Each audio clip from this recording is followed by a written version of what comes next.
Coming up today on LinkedIn News Live. How can you harness those inner voices in your head? We speak with one renowned psychologist and author who will share the tools we need to change the most important conversation we have each day, the one with ourselves. Plus, the privacy battle between Apple and Facebook heats up. How can consumers see through the noise? All that next.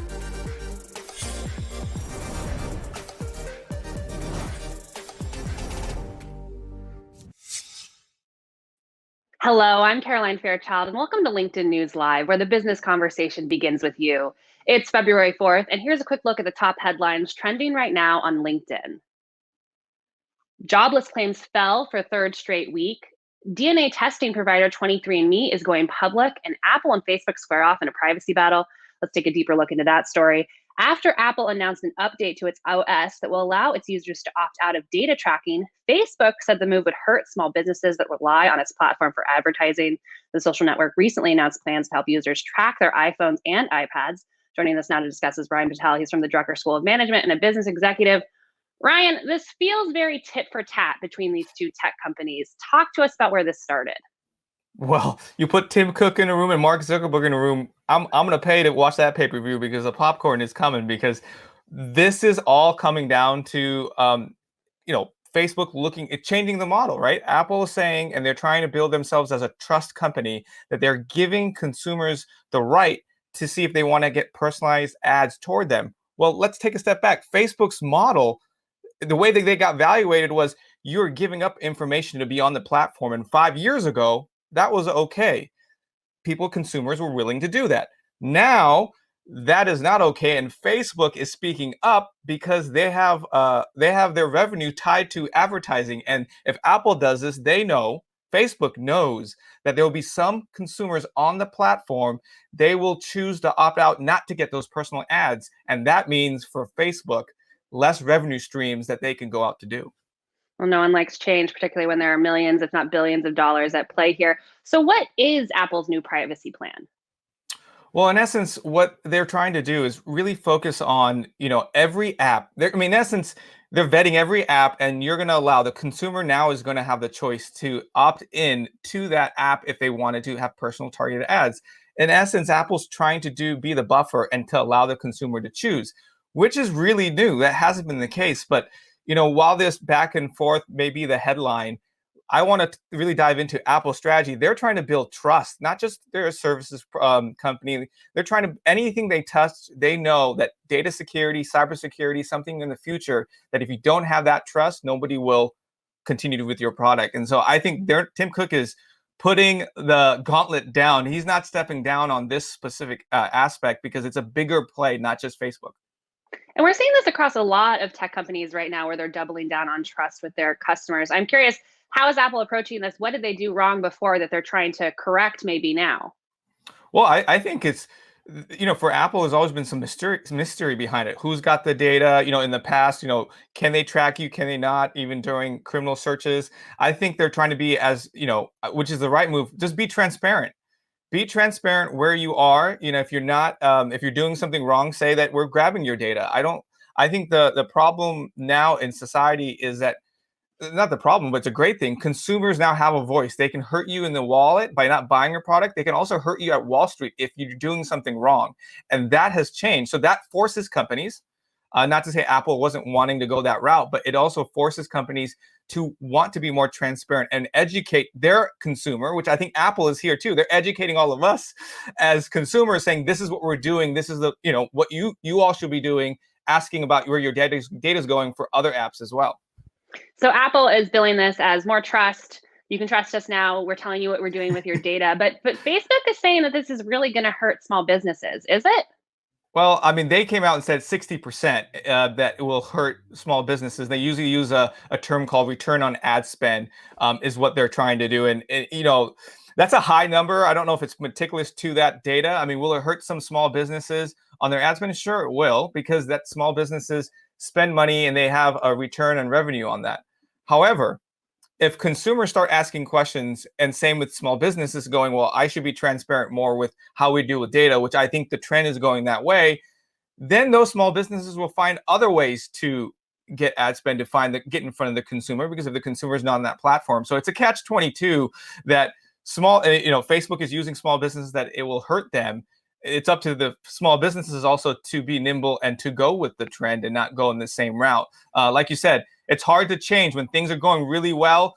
You kind of want to keep it going, keep doing the same thing like Facebook ads, but you'll have to change. And I think small businesses, I think it's in their best interest to be more transparent with their employees and consumers on a subject like this.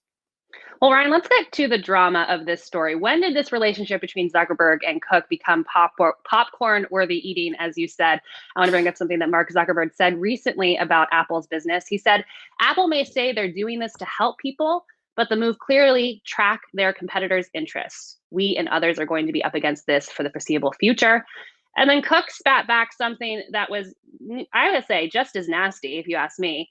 Said, if a business is built on misleading users, on data exploitation, on choices that are no choices at all, it does not deserve our praise. It deserves reform. These are big, meaty words from some tech titans over there in Silicon Valley. When did this turn so nasty? I feel like they haven't really liked each other in the past.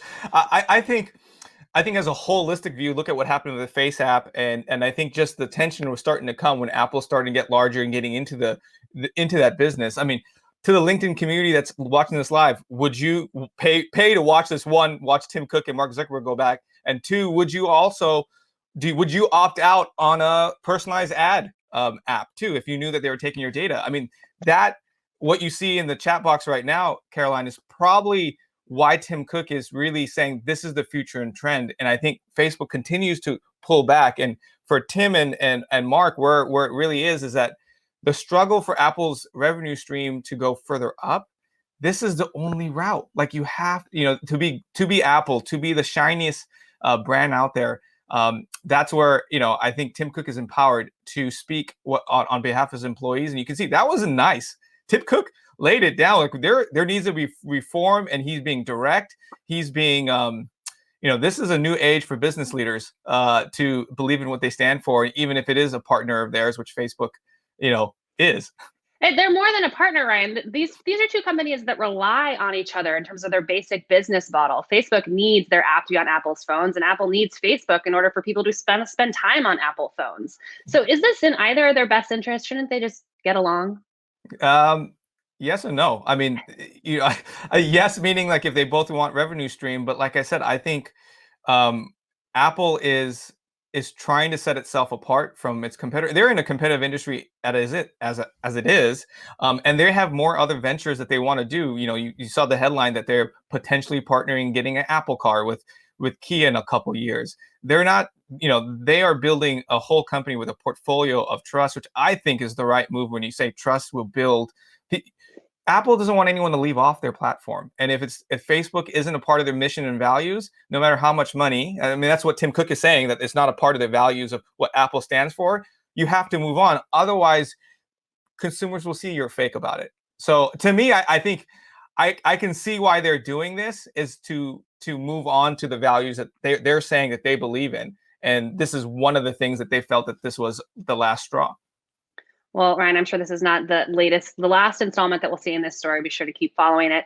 And thanks for joining us on LinkedIn News Live. And for those who are joining us in the stream, if you are not following Ryan on LinkedIn, be sure and do that right now. He has the best updates on everything going on in the business world. So Ryan, appreciate your time. Thank you. All right, that was Ryan Patel. He's from the Drucker School of Management, talking to us a little bit about what's going on right now with Apple as well as Facebook. And for more stories like these, be sure to check out the news module to the right of your LinkedIn feed.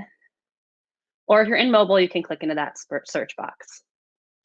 How do we control the voices that are in our head? The question may seem broad, and for people like me, a little bit impossible, but it may be the key to both of our professional as well as personal success. Joining us now to discuss is Ethan Kross. He's the author of the new book, Chatter, The Voices in Our Head, Why It Matters and How to Harness It. He's also a leading expert on controlling the conscious mind and a psychology professor at the University of Michigan. Ethan, welcome to the show. Thanks for having me. I've been looking forward to speaking with you all week. I've been talking to my husband about your book nonstop. I think where I want to start is, we care so much about what other people say about us. Why don't we care more about what's going on up here, what we're saying to ourselves? Well, I think we do care about what we say to ourselves, but we often feel like we can't control it. And so we automatically slip into experiencing self-defeating inner monologues, which can tank our performance at work or actually interfere with our relationships by creating friction because we keep talking about what's bothering us over and over and push our friends away and our loved ones. So I think we do care about it. It's just we don't necessarily have a rule book for how to manage it because no one gave it to us growing up. And one of the things I hope to do with this book is lay out what the science says about controlling that inner monologue. And you write about in the book that this negative chatter that we are all experiencing, that we constantly hear inside ourselves, it's instinctual in some way. There's something biological about making sure that we're speaking negatively to ourselves. Why is that? Well, when we experience problems, I think we do something very adaptive. We naturally zoom in to try to make sense of those experiences, find a solution so we can move on with our lives. That's a really adaptive response, and language helps us do that. Where we get into trouble is when we get stuck in those experiences. So we start worrying and catastrophizing and ruminating. That clogs our verbal stream, making it really difficult to find solutions that are useful. So the voice in our head, to be clear, is a superpower. It lets us do a number of things: plan, control ourselves, simulate future alternatives. But when that tool gets stuck, it can cause lots of problems. Ethan, I'm going to go ahead and say hello to some members who are joining us in the stream. We have Paul from Florida, George from Peru, Christopher from Nevada, and Miriam from New York. And if you're just joining us on LinkedIn News Live, I'm here with Ethan Cross. We're talking about his new book, Chatter: How You Control the Negative Voices in Your Head, a topic that is near and dear to my heart. So if you have any questions about how to psych yourself up, how to make sure that you're speaking to yourself in a productive manner, let us know what your questions are, and we'll have a conversation about that on today's show. Ethan, one of the reasons I was so excited to speak with you is that during this pandemic, I've been spending a lot of time with a fitness instructor who often says, if I were to play the thoughts in your head for your community or your family, would you be proud of what you're hearing? And that's basically what you do in your research. So talk to me a little bit about how you dissect what we're telling ourselves in our head and what that means for your work. Well, so we often ask people in our experiments to verbalize the stream of thoughts that's going through their minds, and we see like notable differences between those who perform well under high stakes conditions and those who don't. So the more self-defeating monologues tend to take the shape of being filled with threat. Oh my God, I can't do this. I'm never going to be able to perform this task. Whereas the monologues of folks who really excel, they have a more challenge-oriented perspective, and they often actually refer to themselves using their own name, oddly as it may be. It's like they're coaching themselves through a problem, like they're talking to someone else. Come on, man, you can do it. You've done this before. You're going to get it done. And what I think that speaks to is two very important points. Number one, we're much better at coaching people through their problems than we are following that advice ourselves. I've yet to meet someone who really disagrees with that idea. But what we've learned to do is there are psychological hacks, if you will, that let us be our own coach, and language can be useful for that. And so by using our own name, that's one way of managing our chatter and working through it effectively. We call it distant self-talk. And self-talk can be useful, but it can also be destructive. You give some very powerful examples of your book. I'm thinking of a baseball player, and in particular, whose self-talk ruined his career, literally. Talk to us a little bit about why it is so powerful if it's not harnessed in the right way. So the reason self-talk can be so powerful if it's not harnessed is it can impact three domains of life that I would argue constitute much of what we care about in life. So one thing a self monologue run awry can do is it interferes with our ability to focus at work. So we have only so many resources at any given time to focus, and if those resources are being clogged by our ruminations and anxiety, then we can't get our job done. And a concrete example of that is, have you ever read a couple of pages in a book when you're worried or ruminating about something, only to get to the end and realize you've read the pages, but you don't remember anything that you've actually read? Has that ever happened to you? All the time, actually. Right. So incredibly common. And now apply that to work, right? So you should be doing your job, but your mind is somewhere else and you can't bring it back. Not good.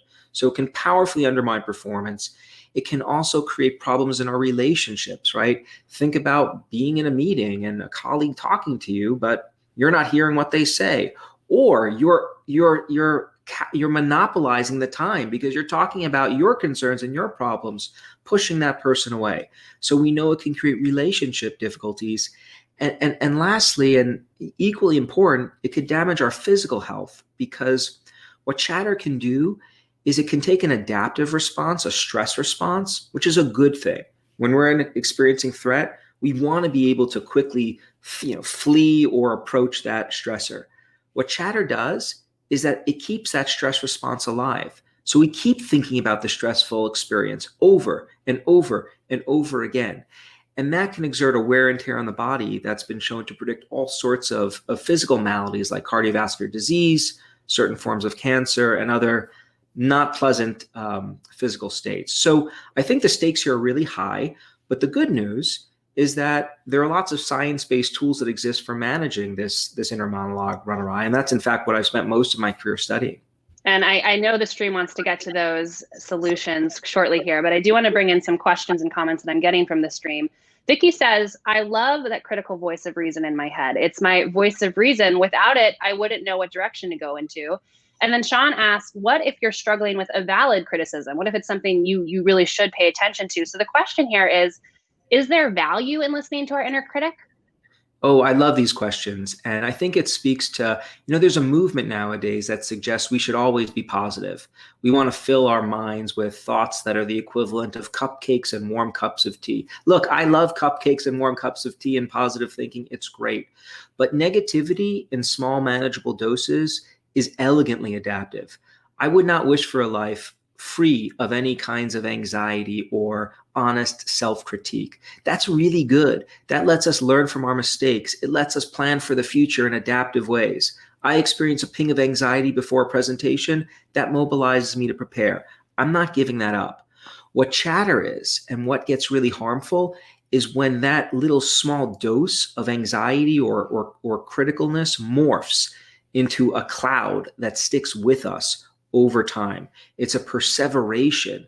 So it ceases to become adaptive, but instead becomes something that we can't get through.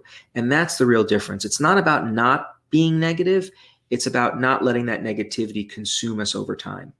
Well, you talk about this movement that we've all fell victim to, which is just stay positive, think positively, things will be better. But Ethan, you're a contrarian in another zeitgeist that I'm hearing around mental health right now, which is be present, stay in the present moment. Whereas you advocate that there's real power in taking our minds elsewhere. Why should we take a little time travel, as you say in your book, when it comes to our inner thoughts? Well, I have nothing against being in the present. It can be wonderful. I enjoy when I have those experiences myself. But we have evolved to be able to not be in the present. We spend between a half and a third of waking hours drifting in time, visiting the past and the future. And this, I think, is an amazing gift. It's one of the things a quality that distinguishes us from other animals. It lets us savor the past, learn from the past, plan for the future. So for me, I think that the challenge is not to find ways of always being in the moment. Instead, I think the challenge is to figure out, how can you travel in time more effectively? How can you go back in the past without getting stuck there? How can you visit the future equally without being terrified in ways that you can't get back? So it's about working within the confines of how the human mind is actually constructed. Like, we're built to time travel. So let's figure out how to do that more effectively rather than stop doing it altogether. Even we have more members joining us in the stream. We have Stephanie from Ohio, Patrick from Kenya, Meredith from Colorado, Matthew from Vermont, and Lori from California. Let's get to some of those solutions, because I'm seeing in the stream that they're eager to hear from you how we can do this. When I think about my own negative self-talk, it tends to spiral, right? Particularly at night. I have one thought and then it's an hour of me spending time that is not productive. So when it starts, what do you do? Well, so, number one, there are lots of different tools and there's no single magic pill. Different tools work for different people and different combinations of tools. I organize them in 3 buckets. There are things you could do on your own. There are ways of leveraging our relationships with other people tools. And then there's our physical environments. And you could sample from those different buckets. One thing that I do, I'll give you a couple of things actually. So I use distant self-talk when I'm struggling, when I'm stumbling. I'll try to coach myself. I'll give myself advice like that I would give to someone else. I'll use my name to do it. that often gives me a dose of objectivity that can be really useful. If I'm worried about something, an acute stressor, a presentation I have to give, a live interview, what I'll do is I'll engage in something called temporal distancing. I'll think about, well, how am I going to feel a day from now when the interview is done, or a week from now? What that does is it makes it clear that what I'm stressing about in the moment, as awful as it is, it's temporary. It'll pass. That gives me hope, and we know hope can be really powerful. So those are two things you could do on your own. I'll throw one environmental tool out there. I'm not a particularly organized person most days of the week. You'd see that there are like books and stacks of journal articles all over the place. But when I find myself experiencing chatter, I'll do something atypical for me. I'll organize my space. And one of the things that we've learned in science is that when we're experiencing chatter, we often feel like our thoughts are out of control. We don't have order in our mind. And we can compensate for that experience by creating order in our surroundings. And one added benefit of that for me personally is that it has improved my relationship with my wife. She's very happy when I create order around me. But what you're asking right now, creating order around your surroundings, is no small task, particularly during a global pandemic. I'm sure you started this book in advance of COVID-19, but you do talk about it a little bit in your book. How has that made the inner critic in all of ourselves louder? And what does it say about the work that we need to do moving forward? Well, I did start the book well before, the book was 4 years in the making. And what's interesting is I turned it in, the manuscript, about a month before COVID hit. If you had asked me at the outset of this project to give you the formula for the perfect chatter event of the century, I would give you exactly what we're living through right now. A once in a century pandemic that's uncontrollable, political instability, economic turmoil, lots of things that we just can't control. And so we do now have a lot of time to experience chatter, and we're seeing signs that it's elevated now quite a bit. But there's no reason not to rely on the tools that exist for managing it in these circumstances. And so I find myself relying on these tools and find them helping actually quite a bit. So I do temporal distancing. I'll increase my exposure to green spaces. I do try to create order around me in my own physical space. Even though I can't create order in the larger world, I can in my home. And so there are things that we can do. And, despite the negative aura that surrounds chatter and the negative implications that it has, I think a really important message that I'd like to convey to people, and that I tried to convey in the book, is that we evolved in ways that tools exist all around us for managing these critically important internal conversations. I think that's fascinating as a scientist, but I also think there's useful take-homes there for anyone who struggles with this. And my takeaway from that is that there's always something you can control. It may be small, just the organization of your desk or what you're having for dinner, but focus Absolutely. on that. Absolutely. And spend time outside. That's been helping me too. I want to bring in one question from a user here who's mentioning negative childhood feedback. How can we override something so ingrained? A lot of self-talk is about our upbringing, I'm assuming. Well, the conversations that we have with ourselves are shaped by our cultures in part. So, we repeat things that our parents and friends say to us, and that becomes internalized as part of our internal monologue. We, of course, shape other people's monologues as well. So absolutely, your early childhood experiences are playing a role in shaping how you view the world.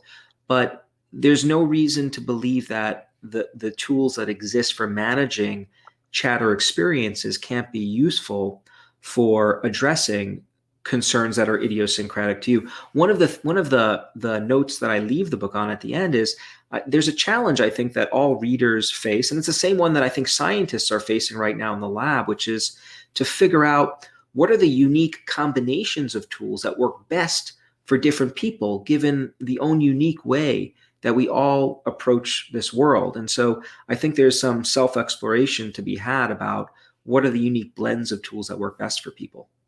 And speaking of self-exploration, while I've been reading your book, there's been one question that has just been playing in the back of my head, which is, why don't we talk more openly with our friends, with our family, about the negative self-chatter that we have? I feel like it's an isolated thing. You feel some shame about it almost. Whereas if someone says something mean to us at work, we're going to go to our friend and say, I just had this really tough conversation with my boss. Let's talk about it. But if, Caroline's beating up on Caroline, why am I not talking to Ethan about it?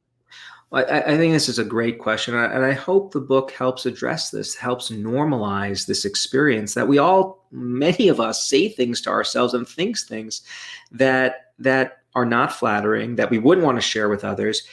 Because these are such private, intimate experiences, though, we don't know what other people are thinking, right? We can't read minds. And so I think having a conversation that addresses the universality of this experience can be really important for beginning a conversation in the culture about just how important chatter is in our lives. I try to set the stage for that in the book by showing what the stakes are. But I think until we start acknowledging it in our families, in our organizations, we're not going to make the kind of progress that we need to combat it.